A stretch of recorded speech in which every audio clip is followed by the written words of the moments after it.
The LinkedIn Podcast Network is sponsored by TIAA. TIAA makes you a retirement promise, a promise of a guaranteed retirement paycheck for life. Learn more at TIAA.org/promises pay off. Hi, before we get started, just a public service announcement. Father's Day is fast approaching. If you've got a father figure in your life who's into reading, I've got an outstanding gift idea for you. A year's worth of the best new nonfiction books, courtesy of the Next Big Idea Club. Our curators, Malcolm Gladwell, Adam Grant, Susan Cain, and Dan Pink, pick out the most interesting new books, and we send them right to Dad's door. Just go to nextbigideaclub.com and use the code DAD20 to get 20% off. I think you'll love it. Okay, here's today's show. LinkedIn presents.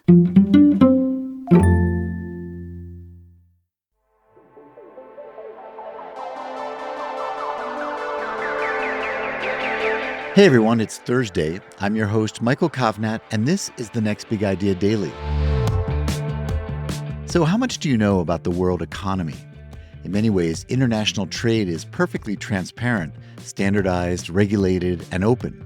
But the same connections that allow goods and services to flow freely can be used for surveillance and control, as documented in the new book, Underground Empire: How America Weaponized the World Economy by Abraham Newman and Henry Farrell. Henry is a professor at Johns Hopkins School of Advanced International Studies and a member of the Council on Foreign Relations, who's written for the Financial Times, Foreign Affairs, and Washington Monthly. Abraham is a professor at the School of Foreign Service at Georgetown University, and his work has been published in leading outlets like the New York Times, the Washington Post, Foreign Affairs, Foreign Policy, and Politico. Here's Abraham to share 5 of their key insights. Globalization is not what we thought it was. So for several decades, there was a caricature, a myth about how globalization worked. You have it somewhere in your head. It's probably easily recognizable by Thomas Friedman's book, The World is Flat. It's an image of globalization being decentralized. Companies, firms are in the lead. And really in this world, states have been neutered, pushed to the sides, and companies have built these world-spanning networks to conduct commerce, make money, and grow wealth. This idea, this decentralized network of firms and companies, is really just a myth. In many of the core areas of the global economy, just a few companies dominate, whether it's your iPhone being produced by Apple, or the chip on that iPhone is made by TSMC, a semiconductor maker in Taiwan, or the financial transactions that you make over that phone, which are often made through just a few banks in the global economy. These core companies have created what we think of as choke points. They've centralized markets in order to dominate them and to extract rents, and now governments are waking up to that.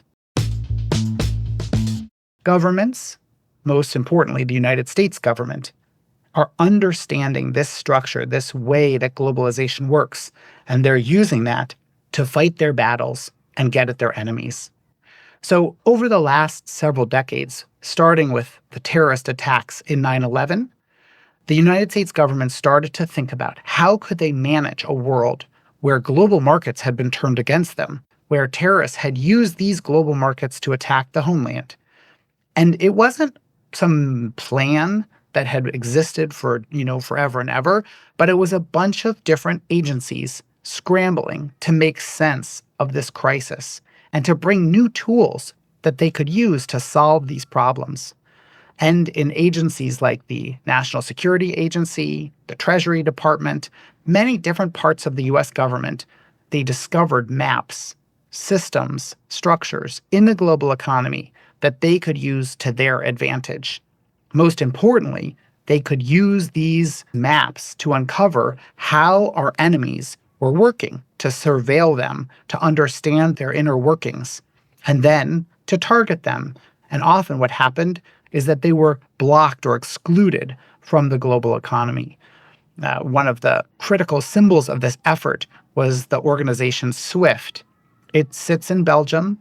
It's basically like a back office post office for banks.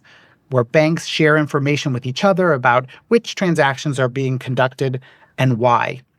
Well, the US government started to use this post office, this central point in the global financial system, to understand first what terrorists were doing, then what adversaries like Iran or North Korea were doing, and then it started to cut countries like Iran out of this system.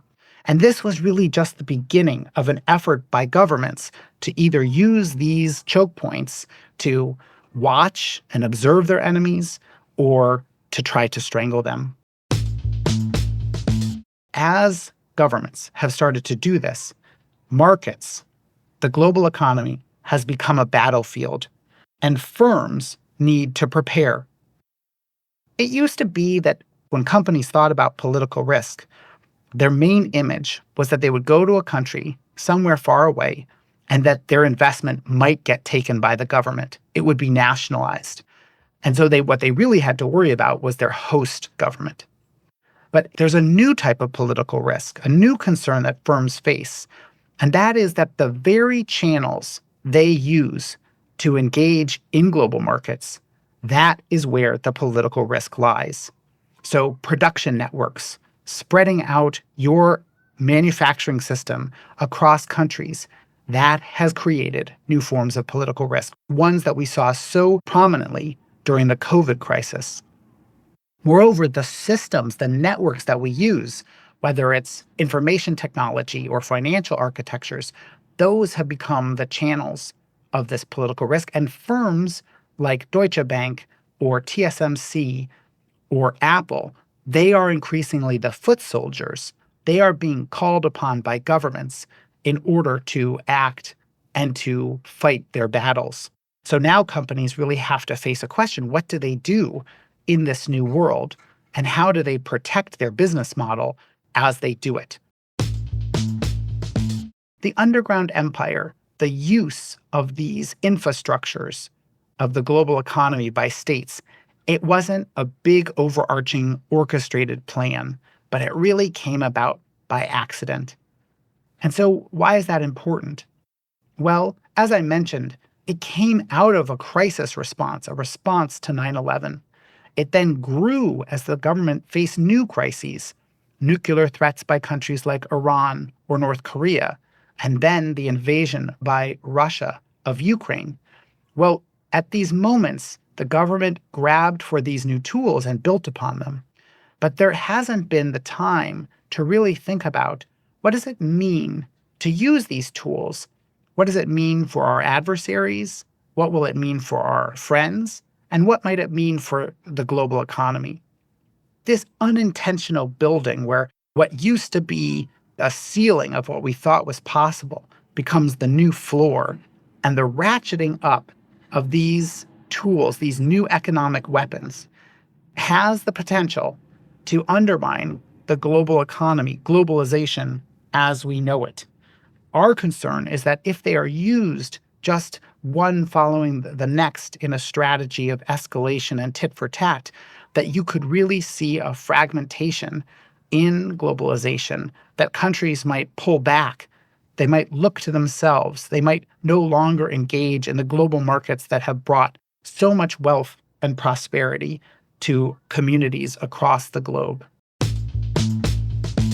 The last point that I want to emphasize is that when we have these new economic weapons, we need a new language in order to maintain stability. Otherwise, globalization itself could be put at risk. So what do I mean by that? Well, when nuclear weapons came on the scene, they didn't come with a rule book. People didn't know how to use them responsibly or to make sure that they wouldn't lead to unanticipated consequences. To do that, then scholars, policymakers, they got together and they developed a new language, new systems to prevent these kinds of weapons of mass destruction from being used. Things like mutually assured destruction, or MAD, it had to be invented. It's now a cornerstone of how the nuclear age works. But at the beginning, people didn't really know what the rule book was. And so now we're at a similar moment, a moment where we need a new set of guidelines, guardrails, tools to understand when should these tools be used and what are the risks of using them. And most importantly, we need to give policymakers these ideas so that they can use sanctions, export controls, investment screening, all of these new economic weapons in a responsible way that guarantees our safety at the same time that it prevents the worst things from happening in the world. The final point that I just want to make here is that these economic weapons, they can also be turned to be used to make the world a better and safer place. You could imagine turning some of these tools like sanctions in order to promote our future sustainable planet, one in which we can all live and prosper in the future. Thank you, Abraham. All right, everyone, that's our show for today. Come back tomorrow when I'll wrap up the week with Caroline Paul, author of Tough Broad, From Boogie Boarding to Wing Walking, How Outdoor Adventure Improves Our Lives as We Age. In the meantime, check out my newsletter by signing up using the link in the episode notes or by searching for The Next Big Idea on LinkedIn. I'll send you a weekly roundup of the latest ideas in nonfiction. I'm Michael Kovnat. See you tomorrow.